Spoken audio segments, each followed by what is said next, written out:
وعلى آلہ وصحبہ اجمعین اما بعد فاعوذ باللہ من الشیطان الرجیم بسم اللہ الرحمن الرحیم وعباد الرحمن الذین یمشون علی الارض ہونا واذا خاطبهم الجاہلون قالوا سلاما صدق اللہ مولانا العظیم ان اللہ وملائکتہ یصلون علی النبی یا ایہا الذین آمنوا صلوا علیہ وسلموا تسلیما اللہم صل علی سیدنا و مولانا محمد وبارک وسلم۔ معزز سامعین و حاضرین و ناظرین، مختصر وقت میں اس آیت کریمہ پر بولنا اور مفہوم کو سمیٹنا بڑا مشکل ہے۔ میں محترم خواجہ مسعود صاحب اور ان کے صاحبزادگان خواجہ یونس اور خواجہ اقبال صاحب اور دوسرے محترم حضرات کے اصرار پر میں یہاں حاضر ہوں۔ مجھے خطاب کا شوق نہیں ہے، لیکن بعض اوقات کسی خوبی نہ ہونے کے باوجود بھی لوگ پسند کرتے ہیں، اور بڑے بڑے جادو بیان اور خوش بیان لوگ موجود ہیں اس ملک میں، اور ماشاءاللہ ہمارے عمر الحسینی صاحب خود صاحب علم ہیں اور ندرت بیان بھی ہے اور ان میں قدرت زبان بھی ہے، علم بھی ہے، لیکن مجھے انہوں نے ترجیحاً جو لفظ میرے لیے بولے میں اس قابل نہیں ہوں۔ اللہ تعالیٰ اپنی بارگاہ میں آپ کی اور میری حاضری قبول فرمائے۔ مختصر وقت میں عرض ہے اس آیت کے سلسلے میں کہ اللہ نے ارشاد فرمایا وعباد الرحمن الذین یمشون علی الارض ہونا، وہ اللہ کے بندے تو سب ہیں، جو اللہ کو مانتے ہیں وہ بھی اللہ ہی کے بندے ہیں، اور جو نہیں مانتے وہ بھی اللہ کے بندے ہیں، انبیاء بھی اللہ کے بندے ہیں، لیکن اللہ نے مخصوص کیا ہے عباد الرحمن کے ساتھ، اور یعنی تخصیصاً بیان کیا کہ یہ کچھ ایسے بندے ہیں جو عام بندوں سے ہٹ کر ان کا ایک مقام ہے، اور میرے ہاں ان کو ایک خصوصی فضیلت حاصل ہے۔ وعباد الرحمن الذین یمشون علی الارض ہونا، کہ جب وہ زمین پر چلتے ہیں تو بڑے آہستگی اور نرمی کے ساتھ اور وقار کے ساتھ چلتے ہیں۔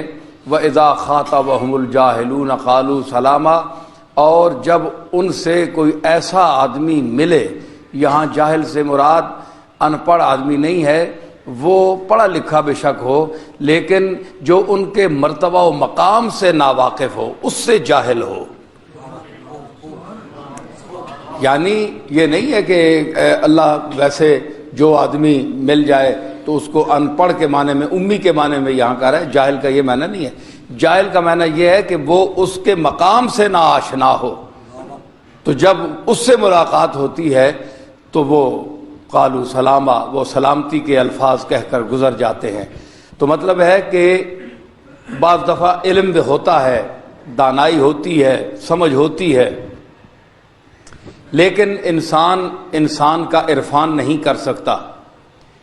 یہ ضروری نہیں ہے کہ جہالت جو ہے وہ سبب ہوتی ہے عرفان نہ ہونے کا، کہ انسان کو سمجھ نہیں سکا۔ بڑے بڑے جاہل ان پڑھ لوگ بھی ہیں امت میں گزرے ہیں جنہیں عرفان رسول حاصل ہوا، اور بظاہر ان کی تعلیم نہیں تھی۔ حضرت ابو ہریرہ کو لے لیں کہ وہ کتنے پڑھے ہوئے تھے، بکریاں چراتے تھے، لیکن حضور کی خدمت میں آئے تو وہ مقام حاصل کیا، اور مقام عرفان رسول ان کو حاصل ہوا۔ تو اس کا ظاہری علم سے تعلق نہیں ہے، بلکہ مقام شناسی سے تعلق ہے۔ مقام شناسی اس وقت پیدا ہوتی ہے کہ جب علم ہو، اگر علم ہو تو پھر یہ مسئلہ دوبالا ہو جاتا ہے کہ علم بھی ہو، پھر شعور بھی ہو، وجدان بھی ہو، اور عرفان بھی ہو، تو اس کا مقام بہت بلند ہوتا ہے۔ نہیں، دوسرا مرتبہ یہ ہے کہ اگر علم نہیں ہے لیکن عرفان کی دولت حاصل ہو گئی ہے، جتنی اس کی استعداد ہے، اس میں اگر اس نے کسی شخصیت کا عرفان حاصل کر لیا اور تسلیم کر لیا اسے، تو وہ بھی منزل پر پہنچ گیا. وہ اس عالم سے بہتر ہے، علم والے سے بہتر ہے جو برخود غلط ہے، اپنے نظام باطل میں مبتلا ہے، غلط خیالات میں مبتلا ہے، اسے اپنے علم کا کبر ہے اور اس میں بڑی بڑی ذوات مقدسہ کو اور شخصیات کو اس نے کھو دیا، عرفان نہیں حاصل کر سکا. جس طرح علامہ ابن جوزی کا مقام، کتنا بڑا آدمی ہے، حضرت شیخ سعدی ان کے شاگرد ہیں اور بغداد میں انہوں نے وقت گزارا، لیکن اس علم و فضل کے باوجود کہ کسی کو ان کے علم و فضل میں شک نہیں ہے، تمام اکابر ان کے علم کا اعتراف کر رہے ہیں، اس کے باوجود انہوں نے ہمیشہ حضرت شیخ عبد القادر جیلانی کی اور دوسرے صوفیاء کی مخالفت کی، ان کو تسلیم نہیں کیا اور ان کے متعلق وہ بیان بازیاں کی، ان کی کرامات اور ان کے جو روحانی مقامات تھے ان سے وہ تقریباً انکار کرتے رہے. تو یہ کیا ہے؟ یہ جاہلونہ میں ہیں یا نہیں؟ تو یہ جاہلونہ میں ہیں، عالم ہو کر بھی جاہلونہ میں ہیں. کیوں کہ علم اگر اس معنی میں لیا جائے تو پھر تو بڑے علامہ ہیں، یہ قرآن و حدیث کا علم رکھتے ہیں، لیکن عرفان ذات کے حوالے سے کسی چیز کی ذات اور اس کی خاصیات کو پہچاننے سے حوالے سے اگر علم کا وہ مفہوم لیا جائے تو ان لوگوں میں ہمیں نظر نہیں آتا، ان میں وہ جذبات نہیں، وہ معلومات نہیں، وہ اعتراف نہیں ہے. تو وَإِذَا خَاطَبَهُمُ الْجَاهِلُونَ، جب جاہلون ان سے مخاطب ہوتے ہیں، جاہل لوگ جو ان کے مقام نہ آشنا ہیں، تو پھر بھی وہ بڑی تمکنت کے ساتھ ان سے بدسلوکی نہیں کرتے، وہ سلام کہتے ہوئے سلامت رہو دعائیں دیتے ہوئے گزر جاتے ہیں. یہ اللہ کے خاص بندے ہیں جن کا اللہ نے بطور خاص ذکر فرمایا اس آیت میں. مجھے یہاں مرزا بیدل کا ایک شعر یاد آ رہا ہے، انہوں نے اس بات کو بڑی خوبی سے بیان کیا. صوفی شاعر ہیں اور وہ فرماتے ہیں کہ بعض دفعہ ایسا ہوتا ہے کہ انسان بڑی اہم چیز کو بھی معمولی انداز میں دیکھ کر گزر جاتا ہے تو اس کے نتائج بڑے بھیانک نکلتے ہیں، تو اس کو اہمیت کی نظر سے دیکھنا چاہیے. وہ فرماتے ہیں کہ بے نیاز از سوز اشک عاجزاں نہ تواں گذشت، بے نیاز از سوز اشک عاجزاں نہ تواں گذشت، کہ بے نیازانہ انداز میں عاجز لوگ جو ہیں اگر وہ رو رہے ہوں تو ان کے آنسوؤں کی جو گرمی ہے، آنسو جب آپ بہاتے ہیں اگر اتفاق ہو جائے اور انابت اللہ اور عشق رسول کی دولت حاصل ہو جائے تو اگر آپ کے آنسو اپنے کسی عزیز یا اس کے مرنے پر بھی یا کسی موقع پر نکل آئیں تو آپ دیکھیں گے تو آنسو گرم ہوتا ہے، آنسو کا پانی گرم ہوتا ہے کیونکہ گرم گرم نکلتا ہے اور وہ گرم ہوتا ہے. تو اس نے سوز یہاں گرمی کے معنی میں ہے، یعنی بے نیاز از سوز اشک عاجزاں، ایک اشک ہے، آنسو ہے، وہ خود عاجز ہے جی، لیکن ایک عاجز انسان ہے وہ رو رہا ہے، اس کے اشک اور بھی عاجز ہو گئے کہ رونے والا بھی عاجز ہے، پھر آنسو اس کے عاجز ہیں.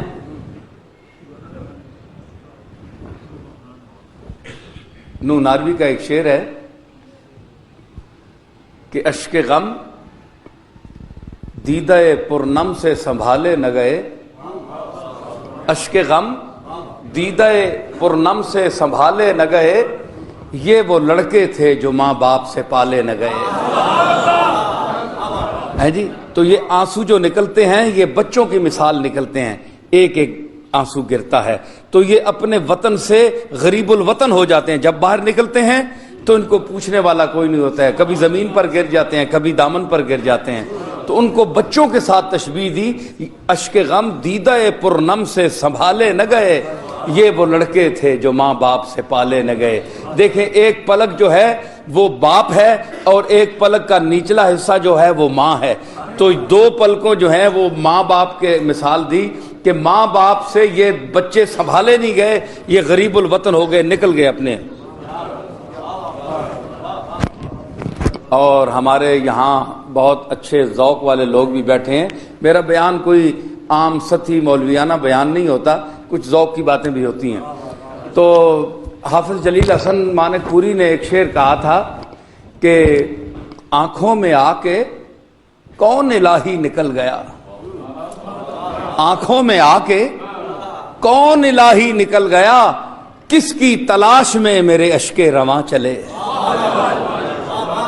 میری آنکھوں میں ابھی کوئی آیا تھا, یہ کون آیا تھا؟ میرے جو یہ آنسو بہ رہے ہیں یہ اس کی تلاش میں چلے ہیں کہ وہ آنے والا کدھر گیا ہے جی. تو یہ ایک عجیب تخیلات ہیں شاعرانہ. تو میں عرض کر رہا تھا, مرزا بیدل فرماتے ہیں کہ بے نیاز از سوز اشک عاجزاں نتواں گذشت. عاجزوں کے جو اشک ہیں ان کے سوز گرمی کو محسوس کرتے ہوئے بھی درخور اعتنا ان کو نہ سمجھنا یہ کوئی اچھی بات نہیں ہے, یوں گزر نہیں جانا چاہیے. اس کی مثال انہوں نے دی, آبلا درپا اگر بشکست صحرا آتش است. چھالا ہوتا ہے نا, چھالا کیا ہے؟ یہ پاؤں کے نیچے ہوتا ہے, تلووں میں ہوتا ہے چھالا, اس میں پانی ہوتا ہے, پانی بھی اس میں بھی گرم ہوتا ہے, اس میں بھی پانی گرم ہوتا ہے. تو بظاہر تو وہ اس کی جو تشبیہ ہے وہ آنسو کی طرح ہے, چھالا جو ابھرا ہوا ہوتا ہے وہ آنسو کی طرح ہے. تو اگر پیر اعضاء کے دوسرے اعضاء کے حوالے سے سب سے عاجز مقام پیر کا ہے, کیونکہ پیر کا مقام سر کا مقام نہیں ہے, چہرے کا مقام نہیں ہے. حالانکہ اعضاء کی اس وادی میں, جسم کے جو یہ اعضاء کی وادی ہے, ہاتھ ہیں, دوسرے اعضاء ہیں, یہ ایک ہی باڈی, ایک ہی جسم کے افراد ہیں سارے. ہاتھ ہو, آپ کے گھٹنے ہوں, ناک ہو, یہ سب وادی جسم ہے, ایک ہی وجود ہے, لیکن اس کے بھی مراتب ہیں. سر کا مقام اور ہے, آپ اللہ کی بارگاہ میں سر رکھتے ہیں تو سجدہ سر کا تسلیم کیا جاتا ہے, پیر سجدہ نہیں دیتا, سر دیتا ہے.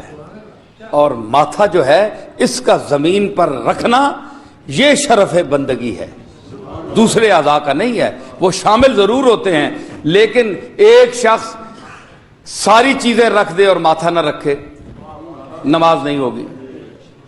تو اصل جبین کو رکھنا, فلما اسلما وتلہ للجبین, تو جس وقت انہوں نے جبین رکھی, جبین کا رکھنا ہے. یہ اعضاء سارے ہیں لیکن ان کا بھی فرق ہے, زمین آسمان کا فرق ہے. پیر کا حکم اور ہے, گھٹنے کا حکم اور ہے, ناف کا حکم اور ہے, ہاتھوں کا اور ہے, آنکھوں کا اور ہے, چہرے کا اور ہے, ناک کا اور ہے, کانوں کا اور ہے, سر کا اور ہے. تو یہ انسان کا چہرہ اللہ نے سب سے اونچا رکھا ہے, اس کو اونچائی کا اور ملاقات کا مقام دیا ہے, شرف دیا ہے ملاقات کا, کہ جب انسان انسان سے ملتا ہے تو اس کے چہرے پر نظر پڑتی ہے, دوسرے اعضاء پر نہیں پڑتی. ملاقات کے لیے چہرہ رکھا. اعضاء میں فرق ہے, ایک جسم کے ہوتے ہوئے بھی اعضاء میں فرق ہے. تو سوچنا چاہیے کہ اولاد آدم ہوتے بھی ہم میں اور سید الانبیاء میں بھی اسی طرح کا فرق ہے. جو لوگ کہتے ہیں جناب کہ نبی اور ہم میں کیا فرق ہے, وہ بھی آدم کی اولاد ہے, ارے یہ بات نہیں ہے. آپ کے اپنے اعضاء ہیں جسم میں, ہر عضو کا اپنا مقام ہے. تو اگر عام ایک عضو کہے کہ میں بھی جناب اسی باڈی کا حصہ ہوں, مجھے آپ اس شرف سے کیوں محروم کر رہے ہیں, میں اس کا حصہ نہیں ہوں, تو ہم اسے کہیں گے آپ ضرور حصہ ہیں لیکن اپنے مقام پر رہیں. جو ذرا حد سے بڑھا اس پہ قیامت ٹوٹی, جو ذرا حد سے بڑھا اس پہ قیامت ٹوٹی. ارے پاؤں پر لوٹتے ہیں گیسوئے جانا ہو کر, حد سے بڑھ جائیں تو گیسو پاؤں پر پہنچ جاتے ہیں, ان کے جو مقام ہے وہ گر جاتا ہے. حد میں رہیں تو وہ اس میں ایک لطف ہوتا ہے اور حسن ہوتا ہے. تو اعضاء کا بھی اپنا ایک مقام ہے. تو اس لیے پیر جو ہے اعضاء کی نسبت سب سے نیچے ہے. اس لیے انتہائی ادب جب ہم کرتے ہیں کسی سے تو پیر کا بوسہ لیتے ہیں. ٹھیک ہے؟ کیونکہ آپ جو انسان اس سے چلتا ہے تو اپنے ادب کا اور محبت کا اظہار جو ہوتا ہے وہ اس انداز سے بھی ہوتا ہے. تو وہ کہتے ہیں کہ وہ چھالا جو پیر میں ہے، پیر عاجز ترین ایک عضو ہے انسان کے جسم میں. تو اگر آپ کہیں کہ بھائی یہ آنکھ کا چھالا تو نہیں ہے، یہ ناک کا چھالا تو نہیں ہے، یہ ماتھے کا چھالا تو نہیں ہے، کیا ہوا؟ چلو چھوڑو، پیر اگر روتا ہے، پیر اگر شور مچاتا ہے کہ مجھے بھی دیکھو میرے نیچے چھالے ہیں، تو تم اس پر چلتے جاؤ، اس کو، اس کی فریاد کو اور اس کے دکھ کو درخور اعتنا نہ سمجھو. چلو صحیح، پھر چلو. اگر وہی چھالا پیر والا پھٹ گیا تو صحرا آتش است.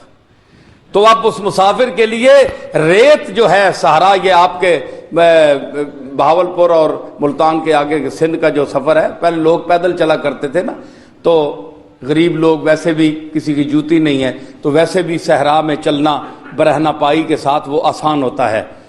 جوتے جو ہیں وہ دھنس جاتے ہیں ریت میں، تو لوگ پہلے چلتے تھے ویسے ہی.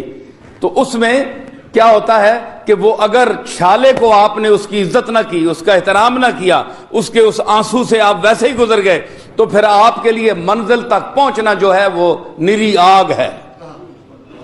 کیونکہ چھالا پھٹ گیا، اس کا نچلا حصہ جب ریت گرم کے ساتھ لگے گا تو آپ کی چیخیں نکلیں گی. پہلے ہی آپ اس کا خیال رکھتے، اس کے اس آنسو کا خیال رکھتے. بے نیاز از سوزے اشک عاجزاں نہ تواں گذشت.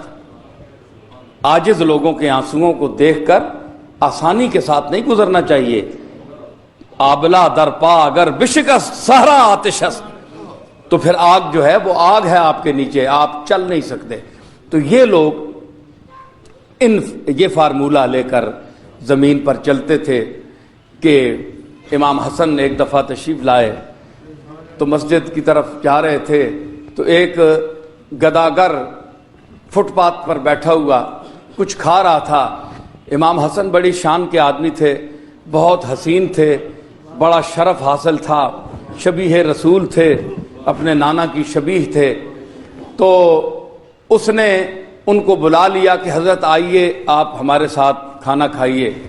تو یہ کوئی آدمی نہیں، میرے جیسا آدمی، ہم ان کے مقابلے میں خاک کے برابر بھی نہیں ہیں، تو ہم جیسے لوگ بھی شاید گریز کریں، لیکن یہ شبیہ رسول، یہ جگر پارائے بطول گھوڑے سے اترے یا خچر سے اتر کر وہاں اس کے ساتھ بیٹھے، زمین پر بیٹھ گئے، مٹی پر بیٹھ گئے. امام حسن مٹی پر بیٹھ گئے اور اس کے ساتھ ایک نوالہ لیا اور پھر فرمایا کہ اب اجازت ہے مجھے. ہے جی، عباد الرحمن الذین یمشون علی الارض ہونا، یہ نرمی کے ساتھ چلنے کا مقام ہے. نرمی کے مطلب یہ نہیں ہے کہ وہ بڑے وقار کے ساتھ چلیں اور جناب اس میں تکبر جھلک رہا ہو اور گھمنڈ کے ساتھ چلیں. بعض آہستگی چلنا ایسا بھی ہوتا ہے تاکہ بڑے وہ ذرا اس طرح انداز کے بڑی شخصیت کوئی آ رہی ہے تو وہ گھمنڈ سے چلنا منع ہے، ممنوع ہے، کیونکہ اس میں تکبر ہوتا ہے. کوئی عالم صاحب ہیں، کوئی پیر صاحب ہیں، تو وہ اگر اس ضام میں چلتے ہیں کہ آہستگی اس انداز سے وہ اپنی رفتار میں رکھیں تو وہ گھمنڈ ہے، وہ ممنوع ہے. امام غزالی نے احیاء العلوم پر اس میں تبصرہ کیا ہے. یہ نرمی کا چلنا دیکھیں نا، قرآن ہے نا، قرآن کی فصاحت و بلاغت سے کس کو انکار ہو سکتا ہے کہ ایک لفظ رکھا اس میں ہزارہا پہلو ہیں معانی کے. نرمی کے ساتھ چلنا، یہ سوچ کر چلنا کہ کوئی عاجز راستے میں بیٹھا ہو تو مجھے بلا لے، تو مجھ میں یہ حوصلہ ہو کہ میں اپنے مرتبے اور اس سے اتر کر بھی اس کے ساتھ حسن سلوک کر سکوں، یہ بھی اس ہونن کے معنی میں ہے۔ صرف چلنا نہیں ہے، چلتے تو سب ہیں، چلتے تو سب ہیں، کیڑیاں بھی چلتی ہیں، کیڑیاں کتنی رفتار نرمی کے ساتھ چلتی ہیں، کم رفتار ہوتی ہے لیکن وہ کاٹتی بھی ہیں۔ صرف چلنا کم رفتار سے نہیں ہے نرمی، نرمی آپ کے وجود میں ہو، آپ کے شعور میں ہو، آپ کے ذہن میں ہونے چاہیے، وہ ہونن ہے۔ اگر صرف اترانا ہو تو اس اترانے سے کوئی فائدہ نہیں ہے، پھر آپ کی پھر وہ عباد الرحمان میں وہ لوگ شامل نہیں ہو سکتے۔ تو ان لوگوں کو حضرت شیخ عبد القادر جیلانی علیہ رحمت، آپ جب نماز کے لیے آتے تھے تو بعض دفعہ آپ کا ایک مقام تھا اور بڑے تمکنت کے ساتھ، وقار کے ساتھ، عاجزانہ رفتار ہوتی تھی۔ وہ مصداق اتم تھے اس آیت کا، وعباد الرحمن الذین یمشون علی الارض ہونا، نرمی کے ساتھ چال چلنا اور جو ان کی جلالت شان کے ساتھ سجتی ہو وہ چال چلتے، لیکن اس میں بھی وہ عاجزی، وہ انکسار اور وہ فروتنی اور عجز موجود تھا کہ آپ بہت چھوٹے چھوٹے لوگوں کو ان کی دلداری فرماتے، جو اللہ تعالیٰ کے مخلوق میں سے ضعیف لوگ ہیں، ان کے ساتھ جو غریب لوگ طبقہ ہے، جو مساکین ہیں، یتامہ ہیں، ان کے ساتھ آپ حسن سلوک فرمایا کرتے تھے۔ اور اپنے مدرسہ کے طلباء جب جاتے تھے، یہ کام اس دور میں میرے سمیت نہ کوئی پیر کر سکتا ہے، نہ کوئی خواجہ کر سکتا ہے، نہ کوئی عالم کر سکتا ہے۔ عالم صاحب، شیخ الحدیث صاحب، شیخ القرآن صاحب اپنے گھمنڈ میں مبتلا ہوتے ہیں کہ ہم جیسا کوئی علم میں پیدا ہی نہیں ہوا، نہ کوئی ہوگا۔ پیر صاحب کہتے ہیں ہمارے مزاج کا، ہماری شان کا کوئی پیر پیدا ہی نہیں ہوا، ہم ہی ہیں اس دور میں، ہم کسی کے ساتھ کیوں ایسا کریں۔ خواجہ صاحبان جو ہیں وہ اپنی دنیا میں مست ہیں، وہ کہتے ہیں ہمیں اللہ نے بہت کچھ دے رکھا ہے، ہمیں کسی کی کیا ضرورت ہے۔ کوئی آدمی یہ عمل نہیں کر سکتا، مگر شیخ عبد القادر کرتے تھے۔ آپ ان کی جلالت شان دیکھیں کہ مدرسہ کے طالب علم، ایک طرف تو ان کا یہ مقام تھا کہ بادشاہ وقت جب آتا تھا ان سے ملنے کے لیے تو آپ الگ کمرے میں بیٹھ جاتے تھے، اور جب وہ بادشاہ خلیفہ بیٹھ جاتا تھا تو پھر آپ اس کمرے میں جاتے تھے تاکہ خلیفہ کو اٹھنا پڑے۔ خود اٹھنے سے وہ گریز کرتے تھے کہ وہ خلیفہ آ گیا تو ظاہر ہے کہ مہمان ہے تو مجھے اٹھنا پڑے گا۔ تو وہ یہ اپنی شان کے منافی سمجھتے تھے کہ ایک دنیا دار کے سامنے میں اٹھوں، ایک بادشاہ کے سامنے میں اٹھوں، اور ادھر یہ ان کا دستور تھا۔ اور ادھر ضعفاء، کمزور اور طلبہ جو مدرسہ کے طالب علم ہیں، ان کے لیے ان کا یہ سلوک تھا کہ جب وہ لڑکے چھٹیوں میں، تعطیلات میں اپنے گھر جاتے تھے تو شیخ عبد القادر ان کو دور تک چھوڑنے کے لیے جاتے تھے۔ اس سے آپ اندازہ لگائیں کہ ان کے نزدیک مدرسہ کے طالب علموں جو دین سیکھ رہے ہیں، ان کی نظر میں ان کا کیا مقام تھا۔ اور بعض روایات میں آتا ہے کہ وہ ان کے کام بھی خود کیا کرتے تھے، ان کی خدمت خود کیا کرتے تھے۔ تو یہ شان ہے اولیاء اللہ کی اور عباد الرحمان کی، جس کو اللہ تعالیٰ نے بطور خاص یہاں ذکر فرمایا۔ تو میرے دادا حضرت پیر میر علی شاہ صاحب، دیکھیں اس انداز کی مجھے ایک بات آ گئی، میں کوئی تعریف کرنا نہیں چاہتا لیکن بعض حقائق ہوتے ہیں، وہ ہمارے مریدین علماء تو خیر اس انداز کی تعریفیں کرتے ہیں، ٹھیک ہے، وہ بھی چونکہ میں ان کے گھر کا فرد ہوں تو کوئی شاید یہ سمجھے جی کہ اپنے دادا صاحب کی تعریف کر رہا ہے، ایسی بات نہیں ہے۔ لیکن بعض چیزیں ایسی ہیں کہ مجھے معلوم ہے، میں نے بڑے بزرگوں کی سنی ہیں، علماء سے سنی ہیں جو آپ کے دور کے لوگ تھے۔ تو ایک صاحب، ایک بہت بڑے شیخ، اپنے وقت کے بہت بڑے شیخ مشہور، وہ تشریف فرما تھے، تو ایک ان کے خلیفہ تھے، تو جیسے خلفاء یا مریدین کرتے ہیں کہ اپنے شیخ کے ساتھ نہ بیٹھیں. آج کل تو یہ بھی نہیں ہوتا. آج کل تو ایسے مریدین بھی ہیں جو شیخ کے ساتھ چڑھ کر بیٹھتے ہیں کہ ہم بھی ان سے کوئی کم تو نہیں ہیں, وہ بھی ساتھ چڑھ کر بیٹھتے ہیں. یہ حال ہے اس دور کا. تو وہ لوگ ایسے تھے جو ادب کرتے تھے, اپنی اوقات میں رہتے تھے اور اپنے آپ کو پہچانتے تھے. تو وہ دور جوتوں میں بیٹھے. اب وہ شیخ وقت اور پیر میر علی شاہ دونوں بیٹھے ہوئے ہیں, بہت بڑی شخصیت تھے. تو وہ جوتوں میں بیٹھ گئے نا, ان کو فقیر صاحب کہتے تھے. فقیر صاحب ان کا لقب ہے, فقیر صاحب. جس طرح ہمارے خواجہ مسعود صاحب کو حضرت باؤ جی نے فقیر صاحب فرماتے تھے, تو فقیر صاحب ان کا لقب تھا. تو فقیر صاحب جب بیٹھ گئے جوتوں میں, اب وہ تو شیخ بیٹھا ہوا ہے, شیخ کے سامنے وہ بیچارے تو جوتوں میں بیٹھنا بھی بڑا فخر سمجھتے تھے. تو پیر میر علی شاہ صاحب نے ان کی طرف ایک نظر کی نا, دیکھا ان کو, یہ لوگ تو ان کی سکرین پر اللہ تعالیٰ چہرے تو ہم سب دیکھ لیتے ہیں نا, تو وہ ایک اور دنیا ہوتی ہے جو اندر کی دنیا ہوتی ہے, خیالات کی دنیا ہوتی ہے, اعمال کی دنیا ہوتی ہے. وہ بھی بندگان خاص علام الغیوب در جہان جاں جواسیس القلوب, تو جاسوس ہوتے ہیں. چہرے پر نظر پڑی تو آپ نے ان کے پیر سے کہا کہ جناب مجھے اجازت ہے, فقیر صاحب آپ آگے آئیے. اب وہ گھبرائے, وہ کہتے ہیں کہ نہیں حضور بیٹھے ہوئے, میرا پیر بیٹھے, میں تو جوتوں میں بیٹھے. فرمایا نہیں, پھر میں ادھر آتا ہوں. اب وہ گھبرا گئے. انہوں نے کہا پھر جب پیر میر علی شاہ صاحب وہاں جانے کے لیے آمادہ ہوئے کہ میں ادھر جوتوں میں آپ کے ساتھ بیٹھوں گا.